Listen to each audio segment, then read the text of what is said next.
Welcome to The Explainer. Today we're diving into one of life's biggest questions, drawn from a really powerful sermon.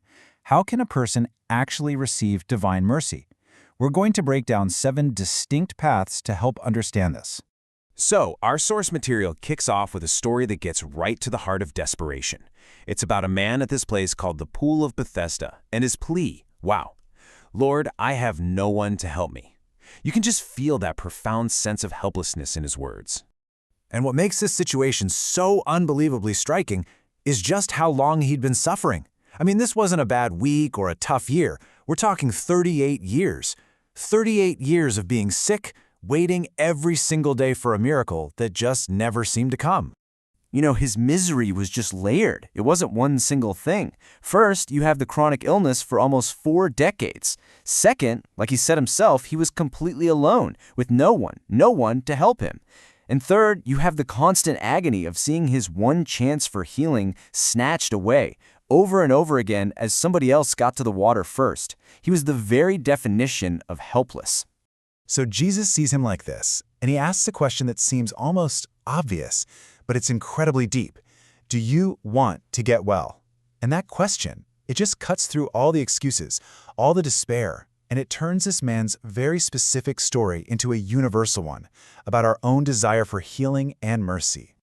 This whole story sets the stage perfectly for our central question: how can we receive that same kind of mercy?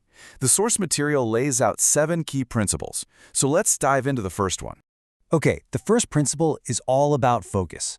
The sermon uses this image of a beggar's bowl. The idea is, don't take your bowl and just wander from person to person, hoping for a little something here and there. Nope, keep it pointed in one direction, and one direction only, toward God. Now this takes patience, a lot of it.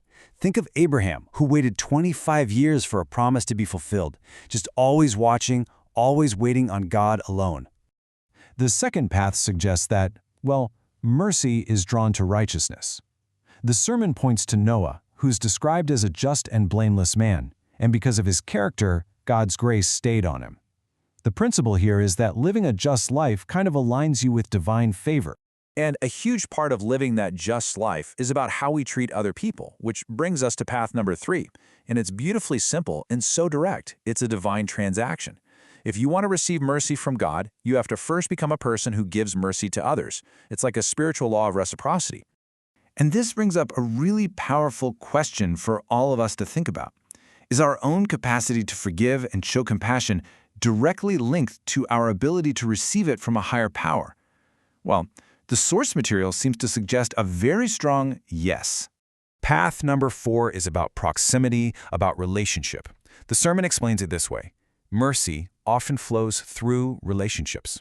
You know, just like a father is more inclined to show mercy to his own child, God is most inclined to show mercy to those he considers his own, those who have really cultivated a close relationship with him. The 5th point gives us a critical choice: humility or pride. And the source material is really emphatic on this. God actively opposes the proud, but gives grace or mercy to the humble. That's because pride suggests you're self-sufficient, that you don't need help. Humility, on the other hand, acknowledges a need for grace. It's a stark contrast, and the text explains that some were cut off because of pride, while others were brought in through humility. Okay, the 6th principle is foundational to all of this: faith. It's not just enough to do the right things. You have to fundamentally believe that God is merciful. The source explains that grace is received through faith. This unwavering trust in his character is what opens the door. So we've looked at our role, right? Focus, righteousness, showing mercy, relationship, humility, and faith. But after all of that, there's one final, sovereign principle that really puts everything into perspective. This brings us to the final, and maybe the most crucial principle. Ultimately, mercy is not something we can earn or demand, even if we follow all the other steps. It is a sovereign gift. As the text says, I will have mercy on whom I will have mercy. It is his choice to give.